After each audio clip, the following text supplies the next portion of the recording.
வணக்கம் நேயர்களே, கடவுள் அருள் டிவி நேயர்களுக்கு லக்ஷ்மண அன்பு வணக்கங்கள். இப்போ நம்ம பார்க்க போகிறது வார ராசி பலன் 21 1 தேதி வரை எப்படி இருக்க போதுன்னு பார்க்கணும். ஸோ எப்போதுமே சொல்கிறதாங்க லக்னத்தை பாருங்கள். ராசிக்கு பார்ப்பதை விட லக்னத்தை பார்க்க ரொம்ப பர்ஃபெக்டாக இருக்கும். உதாரணமாக ஒரு மகர லக்னம் விருச்சிக ராசினா நீங்கள் விருச்சிக ராசிக்கான பலன்களை பார்க்கறதோட மகர ராசிக்கான பலன்களை பார்க்க ரொம்ப பர்ஃபெக்டாக இருக்கும். முதல்ல வர்றது பொது பலன்கள், அதுக்கப்புறம் தசாபுக்தி பலன்கள். உங்களுக்கு ஜாதகத்தில் என்ன தசாபுக்தி அந்தரங்கள் வருதோ அதை நோட் பண்ணி வச்சு அதை மிங்கிள் பண்ணி பாருங்கள், ரொம்ப பர்ஃபெக்டாக இருக்கும்.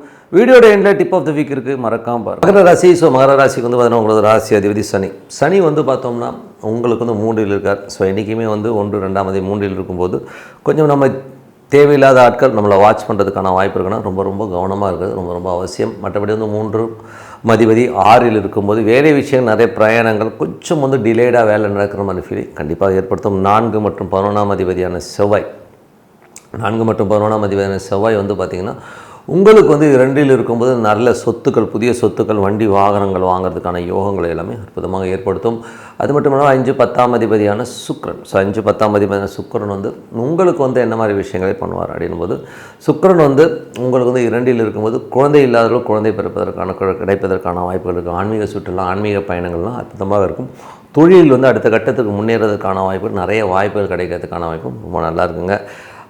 மற்றபடி வந்து பார்த்திங்கன்னா 6ஆம் அதிபதி 2ல் இருக்கும்போது வேலையில் நல்ல வருமானங்கள், நல்ல ஏற்றங்கள் வர்றதுக்கான வாய்ப்பு. 7ஆம் அதிபதி வந்து பார்த்திங்கன்னா உங்களுக்கு சந்திரன் வந்து பார்த்திங்கன்னா வீடு, சொத்துக்கள், குழந்தைகள் விஷயங்கள், சிறப்பான விஷயங்கள், நல்ல விஷயங்கள் நடக்கிறதுக்கான வாய்ப்புகள் கண்டிப்பாக இருக்கும். 8ஆம் அதிபதியான சூரியன் வந்து 2ல் இருக்கும்போது பேசும்போது கொஞ்சம் கவனமாக பேசணும். குடும்பத்திலும் சரி கொஞ்சம் அட்ஜஸ்ட் பண்ணி போகிற மாதிரி சூழ்நிலை கண்டிப்பாக ஏற்படுத்தும். 9ஆம் அதிபதியான புதன் வந்து பார்த்திங்கன்னா 2ல் இருக்கும்போது தந்தை சார்ந்த உறவுகளில் வந்து பார்த்திங்கன்னா கொஞ்சம் வாக்குவாதங்கள் ஏற்படலாம். சில நேரம் ஒரு சின்ன கன்ஃபியூஷன்ஸ் வந்து போகிறதுக்கான வாய்ப்புகளும் கொஞ்சம் கவனமாகும். வெளிநாட்டில் வேலை செய்பவர்களுக்கு நல்ல வருமானங்களும் நல்ல ஏற்றங்களும் கொடுக்கறதுக்கான வாய்ப்புகளும் ரொம்ப நல்லா இருக்குது. அதுக்கப்புறம் உங்களுடைய 11ஆம் அதிபதியான செவ்வாய் வந்து 2ல் இருக்கும்போது நல்ல வருமானங்கள், நல்ல ஏற்றங்கள், நல்ல லாபங்கள் வர்றதுக்கான அமைப்பும் ரொம்ப அற்புதமாக இருக்குங்க. சொத்துக்கள், வண்டி வாங்கினா நல்ல லாபங்கள் கிடைக்கும். மற்றபடி எனக்கு இதுவரை பார்த்து பொது பலன்கள் இப்போ பார்க்கும்போது தசாபக்தி வரும். மகர லக்னமாக இருந்து சூரியன் தேசாவும் சூரியன் 8ஆம் அதிபதி 2ல் இருக்கும்போது கவனமாக பேசணும்.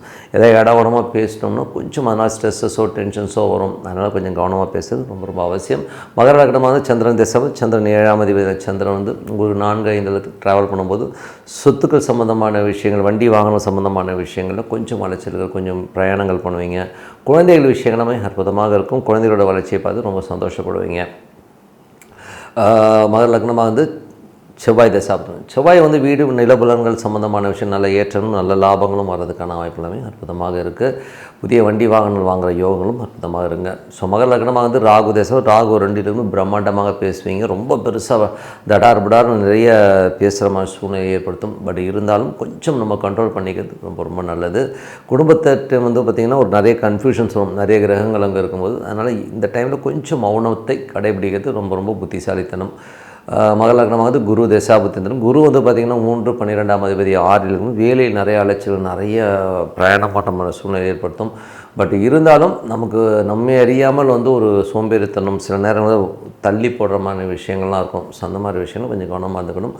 அதுக்கப்புறம் பார்க்கும்போது மகர லக்னமாக வந்து சனி தசாபுத்திந்திரன். சனி வந்து பார்த்திங்கன்னா கொஞ்சம் சின்ன வாட்ச் பண்ணுவாங்க நம்மளை. சில பேர் சந்தேகப்பட்டு நம்மளை ட்ராப் பண்ணுற மாதிரி விஷயங்கள்லாம் இருக்கும். ஸோ கொஞ்சம் கவனமாக இருந்துக்கிறது ரொம்ப நல்லது. மகர லக்னமாக வந்து புதன் தசாபுத்தியந்தர்கள். புதன் வந்து பார்த்திங்கன்னா வேலையில் நல்ல ஏற்றங்கள், நல்ல லாபங்கள், நல்ல ஒரு அடுத்த கட்டத்தில் முன்னேறதுக்கான வாய்ப்புகள் எல்லாமே ரொம்ப நல்லா இருக்குது. மகர லக்னமாக இருந்து கேது தேசாபுதன். கேது வந்து 8ல் இருக்கும். கொஞ்சம் கவனமாக இருக்கணும். லீகல் சம்மந்தமான விஷயங்கள், குடும்பத்துலேயும் பார்த்திங்கன்னா தேவையில்லாத நபர்களால் ஒரு வாக்குவாதங்கள் வர்றதுக்கான வாய்ப்புகள், அதெல்லாம் கொஞ்சம் அவாய்ட் பண்ணிக்கிறது ரொம்ப நல்லது. மகர லக்னமாக வந்து சுக்கிர தேசாபுதன். சுக்கிரன் வந்து தொழில் ரீதியான விஷயங்களில் ரொம்ப நல்ல ஒரு வருமானங்களும் நல்ல ஏற்றங்களும் கொடுக்கும். அதே நேரத்தில் வந்து ஆன்மீகம் சம்மந்தமான விஷயம், நிறைய பிரயாணம் பண்ணுவீங்க. புதிய வாரிசு உருவாகிறதுக்கான வாய்ப்புகளை கண்டிப்பாக ஏற்படுத்துங்க.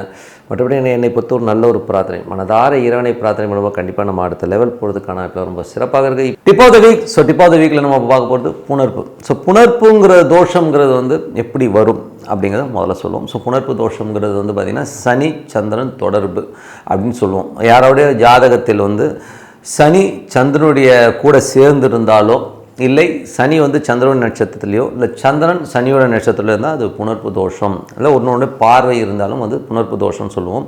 அந்த புணர்ப்பு தோஷம் இருந்தால் என்ன மாதிரி எஃபெக்ட் வரும், என்ன மாதிரி விஷயங்கள் நடக்குங்கிறது தான் நம்ம பார்க்க போகிறோம். ஸோ புணர்ப்பு தோஷங்கிறது வந்து யாரோ ஒருவரை நம்ம வயிறறிய வச்சு நம்ம முன்னோர்களோ இல்லை நமது முந்தாதி சந்ததிகளோ ஏதோ ஒன்று பண்ண போய் அந்த நாள் வர தோஷம் தான் இந்த புணர்ப்பு தோஷம். அந்த மாதிரி புணர்ப்பு தோஷம் வரும்போது நம்ம என்ன பண்ணணும், எந்த மாதிரி அந்த விஷயத்தை பண்ணணும்னா, ஏதாச்சும் ஒரு சுப நிகழ்ச்சி நடத்தணும் அப்படின்னு நீங்கள் முயற்சி பண்ணும்போது பிரம்மாண்டமாக நடத்தணும் சொல்லி நம்ம ஒரு உதாரணம் சொல்கிறேன்னே, ஒரு கல்யாணம் பண்ணணும் அப்படின்னு நினைக்கிறோம். திடீர்னு கல்யாணத்தை ஃபிக்ஸ் பண்ணிவிட்டு ஒரு 3 மாதத்துக்கு முன்னாடியே எல்லாம் ஃபிக்ஸ் பண்ணிவிட்டு எல்லாத்தையும் என் மாப்பிள்ளை இப்படி நான் அப்படி இப்படின்னு சொல்லி ரொம்ப அதிகமாக நீங்கள் பிரம்மாண்டமாக எல்லாத்தையும் பீத்திக்கிட்டிங்கன்னா, எல்லாத்தையும் பிரம்மாண்டமாக சொல்ல போனீங்கன்னா, இந்த புணர்ப்பு தோஷம் உடைய ஜாதகத்தை உடையவர்களுக்கு டக்குன்னு அந்த திருமணம் நின்றுடும்.